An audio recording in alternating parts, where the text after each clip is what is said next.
Amkafalira indray tompoko lasy tompoko vavy ny anolorana ny araba mba piraritso ho anao manaraka ny fandarana sy fahitalavitra ma-TV amin'izao aliny sabotsy 12 volana oktobra taona 2024 izao. Tonga eto amin'ny fotoanan'ny fampahalalam-baovao ianao ka asena mpanajana anaraka izany hatramin'ny farany. Ny mikasika ny zava-misy eny Ambotry Manjaka eny no isataratsika ny vaovao amin'ity alina ity. Manohitra trano ny fakana ny tanin'izy ireo ny porona eny Ambotry Manjaka. Androany izy ireo dia ny fampitona ary ny roso tamin'ny fitokonana. Tsy ankasitrahan'izy ireo ny tetikasa ny filoham-pirenena dia ny anotofana ny tanimbarin'izy ireo izay kasain'ny fitondrana atao mba anatanterahana ilay tetikasa Tanamasoandro. Ny andinindin'izay eo amin'ny fanadiadiany Velosislay. Mbola nitoy androany fitokonana nataon'ireo mponina tompona tanimbary atsy Ambotry Manjaka. Ny fampitona teny an-toerana izy ireo mba haneho tsy fankasitrahana tetikasan'ny filoham-pirenena Tanamasoandro.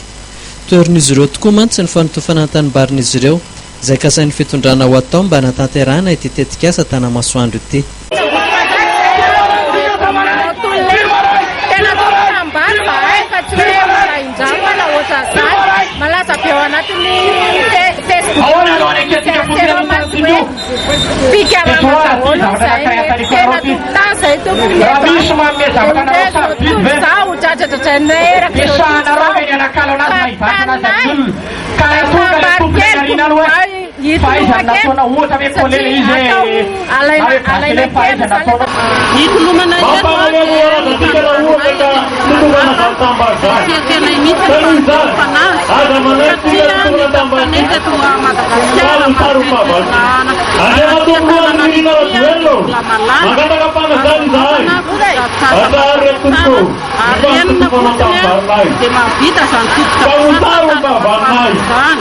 Parantana eto Ambotry Manjaka zay tena fivelomanay tsy manana foto fivelomana zay afa tsy tanivarina io dia tsy tena eto.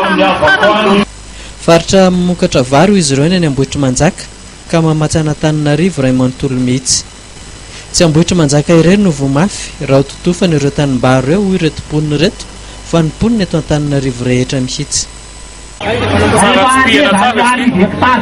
manohatra ny fampandrosoana Ambotry Manjaka fa tsy manaiky kosa raha hoe tanimbary notofana ao anatin'izay eritreretinao fampandrosoana le tanàna zay.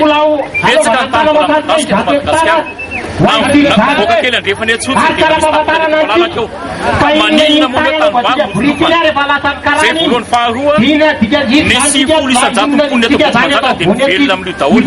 Na izy mamboly vary na izy miompy trondro na izy miompy akoho ambonina ao anatin'ny tanimbary na izy makafozokona amin'io amidiny no zany tsy dia mety loatra aminay tena tsy mety mihitsy raha hoe io no zany ke manama izy azy ara-tantara zany manama izy azy ahoana no rasainao amin'ny hoe amdana Ambotry Manjaka amin'ny Bevoiny amin'ny kilometra aty bataina bataina zany fasan-drazana bataina zany zay mba nerinao tetina fotoana marohenana tsy mety. Nizotra atao anaty filaminana ny fitokonana nataon'izy ireo androany. Tazana teny an-toerana ihany anefa ireo mpitandro filaminana izay nandamina fifamoivoizana sy niaro ireo mponina mety ho fisian'ny fioaram-pefy nataon'ireo mpitokona.